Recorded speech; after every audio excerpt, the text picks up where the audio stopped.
She stood in the hallway, gripping her frayed backpack like a shield. Her camouflage jacket clung to her shoulders like armor, drawing stares that felt like spotlights in the dark. Laughter echoed behind her. Sharp, cruel, nice Halloween. Costume, soldier girl. A snort. A few chuckles. A chorus of grins like mocking her was part of the morning routine. But Ellie Harper didn't flinch, didn't turn, didn't speak. She just kept walking, her boots tapping softly on the linoleum steady, unshaken. Her silence spoke louder than their noise.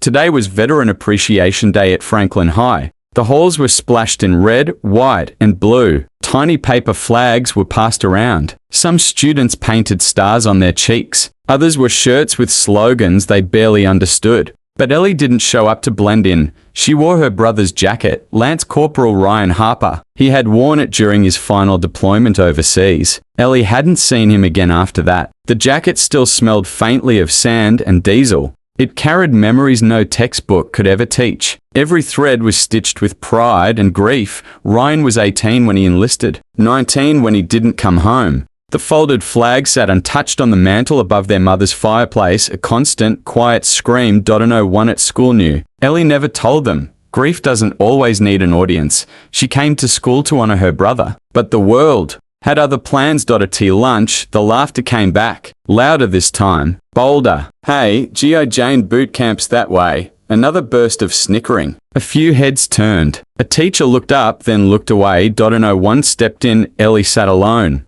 At the edge of the cafeteria, the name stitched above her heart like a badge, Ryan Harper. She traced the letters with her thumb as her food went cold. Silence again was her armor, but someone else was watching. Coach Dillard, the gym teacher, ex-Army Ranger. He'd seen jackets like hers before. He'd worn one too. He noticed her. Silence. The weight in her posture. That evening, he made a phone call. The next night, the stadium was packed for Friday's football game. Students, parents, half the town. The cheerleaders practiced on the sidelines. The marching band blared. Into tune. Ellie stood near the bleachers, her camo jacket zipped to her chin despite the heat.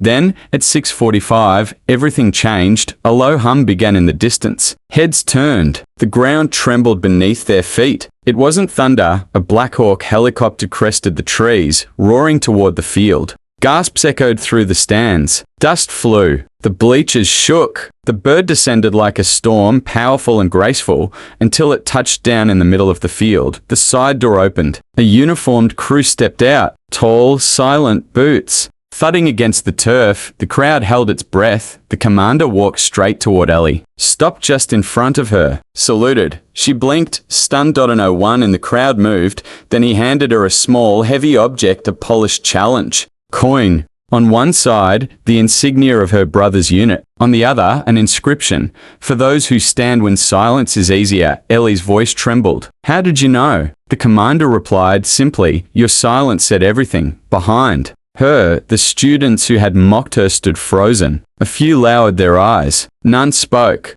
Coach Dillard stepped forward, took the MIC, and said, today we honor a real hero not because she fought, but because she remembers. The stadium erupted in applause. Ellie didn't smile. She looked up at the sky, clutching the coin in her palm. She wasn't wearing camo to be noticed. She wore it so he wouldn't be forgotten. After that day, no one laughed when she walked the halls in that jacket, and the next Veterans Day, half the school wore camouflage, not for show, for silence. For strength, for memory. Do like, subscribe for more stories.